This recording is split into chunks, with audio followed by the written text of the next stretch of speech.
Welcome to the deep dive. Today we're exploring something really fascinating, maybe even a bit counterintuitive about ancient China. Oh, what's that? The role of court historians. Now we hear historians and we think, okay, someone writing about the past, right? Pretty much the standard definition today, yes. But for the court historians back then, especially if we want to really get inside a text like the Zhuozhuan, their job was, well, it was a lot more involved with the state itself than you might think. That's a really critical point. It's easy to project our modern ideas of history as, an academic field onto these ancient figures. Right. But their roles were deeply, deeply embedded in the court's political life, even its ritual life. The sheer breadth of what they did is quite remarkable when you look into it. Exactly. So that's our mission for this deep dive, really unpacking what it meant to be a court historian. We've got some great source material that sheds light on their duties, maybe their day-to-day, and how they were quite different from historians now. And understanding that context is, as you say, absolutely vital for getting a richer read on texts like Zhuozhuan. Which was definitely a product of this whole system. Okay, let's jump in. What exactly was a court historian in ancient China? What kind of position did they hold? well, the sources suggest that while things are a bit murky for the earlier Shang dynasty, we're still figuring that out. Okay. By the Western Zhou dynasty, there's a key shift. Historians are clearly civilian officials. Civilian officials, so not military. Not primarily military, no, and not just like personal scribes attached to the ruler. It points towards a more formal, institutionalized role within the government bureaucracy. More like a civil servant than just a note-taker for the king. Precisely. The texts mention a specific department, the Taishiliao. The Taishi, or Grand Historian, was in charge. Oh, okay. And this department had various historians. But interestingly, historians also popped up in other government departments too, so the expertise was valued across the board. But the main thing is, Western Zhou, they're civilian officials. That tells us the state really valued record-keeping. Absolutely. It was seen as integral to governance. Okay, got it. So what were they actually doing? The first big task mentioned is recording current events. Sounds simple enough, but I guess it wasn't. Well, yes and no. It was a primary duty, definitely. But the key thing is the immediacy. They were recording stuff almost as it happened, or very soon after. Not looking back decades later. Exactly. And the source points out that many of the pre-Qin historical books we still have potentially, including the sources for the Zhuozhuan, likely came from these contemporary records. And, countless others have probably been lost. That's always sobering to think about, isn't it? Yeah. All the lost history makes you appreciate what we do have. It really does. The source mentions a famous saying about left and right historians. What was that about? Ah, yes. That's a really fascinating detail. The saying goes, the left historian recorded words, and the right historian recorded events. Words versus events. So like speeches versus actions. That's the traditional interpretation. The idea is that the records of events, the deeds, formed the basis for things like the Chunqi, the spring and autumn annals. Okay. And the records of words, the speeches and pronouncements, became the Shengshu, the book of documents. So a potential specialization right there. One focusing on rhetoric, the other on, well, what actually happened. It suggests that, it might explain why some texts are heavy on speeches, others more on a timeline of actions. The source compares it to modern secretaries, one taking minutes, the other managing schedules. Makes it relatable, but... But the purpose was vastly different, of course. This wasn't just admin. Right. What was the purpose, then? Their records were meant to be a kind of moral guide for the ruler, showing good and bad examples from, well, sometimes the very recent past, and they served as precedents for future decisions. How did we handle this before? Okay, that makes sense. But that brings up a funny point in the source about the right historian's workload. The character count issue. Yeah. If the Chunqi is only about 18,000 characters for 242 years, right, that's like 70 characters a year. That sounds surprisingly light. It does seem that way on the surface, doesn't it? The source definitely flags this as something to think about. Was their job just really relaxed? 70 characters. Well, probably not quite that relaxed. For one thing, that low count might mean they were being incredibly selective. Choosing only the most important things. Exactly. What counted as ritually important or politically significant, or maybe events with clear moral lessons, it tells us something about what they thought history was. And the source reminds us they weren't carving stone. They used brushes and ink on bamboo slips. Right. They used knives for corrections, not chiseling every word, but writing on bamboo still took care. It wasn't super fast. Okay. And crucially, as the source points out, this recording wasn't their only job. They had other major responsibilities. Which leads us nicely into task number 2, managing documents. Makes perfect sense. If you record it, you manage the archive. Logical. How big a deal was this? Hugely important. The Zuli, the rights of Zhou, mentions the grand historian setting up state codes and the minor historian managing the annals, the records of the different states. So they were keepers of the state's institutional memory. Absolutely. Guardians of precedent, official records, their work was fundamental to statecraft, even legal traditions. It wasn't just some dusty back room. It was central. And then there's that amazing legend about Laozi. Ah, yes. Supposedly being the historian in charge of the storage room of Zhou. What a title. It paints a picture of someone with access to everything, all the central archives. Exactly. And the source raises a really intriguing idea about how this might have shaped his philosophy, his writing. How so? The suggestion is maybe because he had access to so much sensitive stuff, so much inside information. Stuff you couldn't just spell out. Precisely. Maybe political details or complicated histories he couldn't directly reference. So instead, he focused on these deep underlying principles, the Tao, rather than specific historical examples or named people. Wow, so his job as an archivist might explain the abstract nature of the Daojing. It's a compelling thought, isn't it, that the practical role shaped the philosophical expression. It definitely adds another layer to Laozi. The source also lists some ancient books, Senfen, Wudian, Basuo, Juqi, Right. and it says, knowing these texts was the mark of an excellent historian. So they weren't just recording the present, they had to be scholars of the past too. Oh, absolutely. Deeply learned.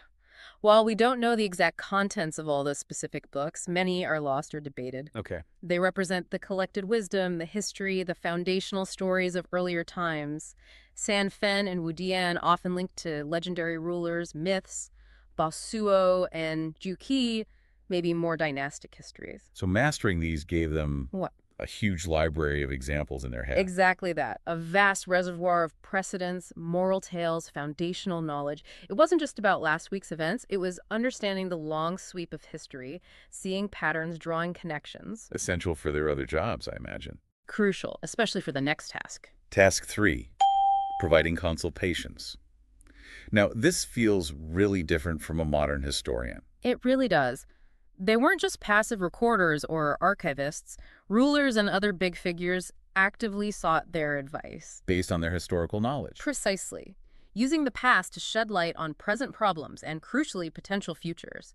The example given of Duquan of Zheng consulting Shibo is just perfect. Tell us about that. What was the situation? Duquan is in a tricky spot. The Zhou royal family's power is fading. There's instability. He needs to figure out where to move his state, find a more secure power base. And he asked the historian, Shibo. Yes, and Shibo's advice is incredibly specific and strategic. What does he say? He says, basically, don't stay here in Guanzhong, too much threat from the Rongandai tribes. Okay, practical. Don't go to Luoyang, the old capital area. You'll have trouble with the weak royals and barbarian groups nearby. So where should he go? Shibo points him towards the area around modern Zhengzhou. Why? Because the states there are described as sort of stupid and greedy, and Duke Wan can potentially exploit them using the Zhou royal family's lingering authority as leverage. Wow, that's some serious geopolitical calculation. But wait, there's more. Duke Wan asks about maybe going south. Yeah. Shibo immediately says, no way. Why?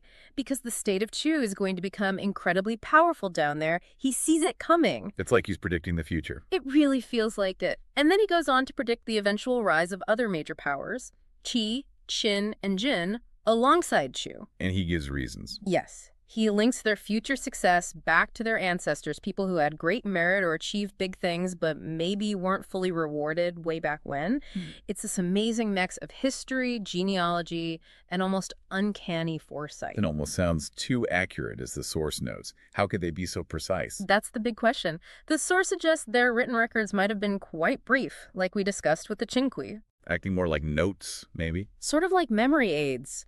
It implies they relied heavily on vast amounts of memorized knowledge, histories, anecdotes, precedents. So when asked for advice, they weren't just looking up a fact, they were drawing on this huge mental database. Exactly. They could recall relevant stories, explain the causes and effects from the past, and then skillfully apply those patterns to the current situation. Connecting the dots was key. Which brings us to the fourth task, and maybe the most surprising one for us today: divination and sacrifice. Right, historian and diviner. It seems like a strange combination to modern ears. Definitely. How do those roles connect in ancient China? Well, the lines were much blurrier back then. Their ability to make these seemingly accurate predictions, like shibos, Yeah. it wasn't just seen as rational analysis. They were also believed to have ways of reading omens, understanding the will of heaven, maybe even communicating with spirits through rituals. The source mentions things like burning turtle shells, using yarrow stalks. Common divination methods, yes. And astronomical observation, too. Court historians were often in charge of watching the stars and interpreting celestial events. So, reading signs from heaven and earth. Pretty much. This link between earthly events and heavenly signs really bolstered their authority. The example of Duke Xin of Jin attacking the Li Rong tribe and the divination by Shisu really shows this in action. Okay, walk us through that one. Shisu does a divination. Yes, before the attack. And the result is win but be inauspicious. Victory but with a bad omen attached. Win but lose, in a way. Something like that. And Duke Xian does win, but during the campaign, he captures Li Ji, a beautiful woman who, well, later causes huge problems in the state of Jin. Ah, the inauspicious part. Exactly. And at the victory banquet, Duke Xian kind of mocks Shisu. He gives him wine but no food, basically saying, "See, we won. What was all that about being inauspicious?" Ouch. How did Shisu react? His response is fantastic. He stands up and basically says, "I did my job. The omen was what it was, and it's my duty as historian and diviner to report it accurately. I can't hide it just because you don't like it." Wow. Standing up to the Duke. Shows a real sense of professional integrity, doesn't it? His duty was to the truth of the omen, not the ruler's feelings. Definitely. And the story continues. Shisu gives another warning. He does. After the banquet, clearly worried, he pulls the other officials aside. And now he uses his historical knowledge. He gives them a history lesson. He points to the fall of the Xia dynasty because of Mo Shi, the Shang because of Daji, the Western Zhou because of Baoxi. All famous cases where rulers got obsessed with beautiful women who led to disaster. Exactly. He draws a direct parallel, warning them about Li Ji and even subtly questioning Duke Xin's character in light of these historical precedents. So he's using both divination and history together. Precisely. This source calls it the dual evidence method, combining insights from omens with the lessons of the past. That was a hallmark of the court historian's role. It really is such a stark contrast to modern historians. Absolutely. The source makes that very clear. Ancient court historians focused on current events, often with immediate political or moral lessons in mind. Whereas modern historians are generally looking at the past, trying for more objectivity, thinking about longer-term context. Right. And modern historians are usually pretty cautious about drawing direct, simple parallels between past and present. We tend to emphasize context, uniqueness. Less likely to say, history teaches us X, so we must do Y today. Generally, yes. There's a reluctance to claim history offers easy answers for now. And of course, the whole divination aspect is gone from the modern profession. We operate in a more secular framework. How's that interesting point about perception? The ancients saw their historians as having almost supernatural insight, Their predictions, their readings of omens. while modern historians, as Ian Morris apparently quipped, sometimes feel a bit powerless, acknowledging historians aren't great predictors of the future. It's a funny but telling quote. It really highlights how much the profession, its methods, its underlying beliefs have changed. So let's tie this all back together. How does knowing all this, the recording, the archiving, the advising, the divining, help us read something like the Zuozhuan? Yeah. What are these court historian habits we need to spot? It's absolutely key. The source stresses that whatever the debates about who exactly wrote Zuozhuan, it clearly came out of this court historian tradition. Okay. So when we read it, we need to be aware of these built-in habits, these perspectives, their tendency to see history as directly relevant to the present, maybe their inclusion of interpretations based on omens, or at least a worldview shaped by those ideas. And their constant focus on the moral and political lessons within the events. Exactly. It's likely woven into the fabric of the narrative. Understanding the author wasn't just a chronicler, but someone with this whole other set of roles and beliefs lets us read the text with more nuance. So we shouldn't expect a modern-style objective history. We need to see it through the lens of their profession. That's the perfect way to put it. Recognizing their unique viewpoint, their priorities, the cultural context they operated in, that's how we get a deeper appreciation of the Zuozhuan. Okay, so quick recap. Court historians in ancient China. Civilian officials, yes, but doing so much more than just writing. Right. Recording current events, managing vast archives, acting as key advisors using historical precedent, and even performing divination and sacrifice. A truly multifaceted role. And knowing this, as you said, gives us crucial context for reading texts like Zhuo's Wan, understanding the author's perspective and maybe their intentions. Absolutely essential context. The source leaves us with a bit of a cliffhanger question, too, about the full title of the Zhuo's Wan Ah, yes, the chunky Zuoshi Zhuan versus Zuoshi Chiku debate. and what Chunki itself really signifies there. It points to more scholarly discussions about how the text relates to earlier works. It does. That slight difference in title structure opens up big questions about whether it was mainly a commentary on the Chunki annals or its own historical work that included them. It shows how rich and complex these texts still are. Definitely food for thought. Yeah. So, here's a final thought for everyone listening to mull over. Given everything we've talked about, this historian who records, advises, archives, and divines, how might their own personal beliefs, their unique worldview shaped by this job, have subtly colored the history they wrote? A crucial question. What biases may be inherent to that ancient role should we be aware of as modern readers trying to understand that past? It's a deep one, and maybe more relevant than we think. Join us next time for another deep dive.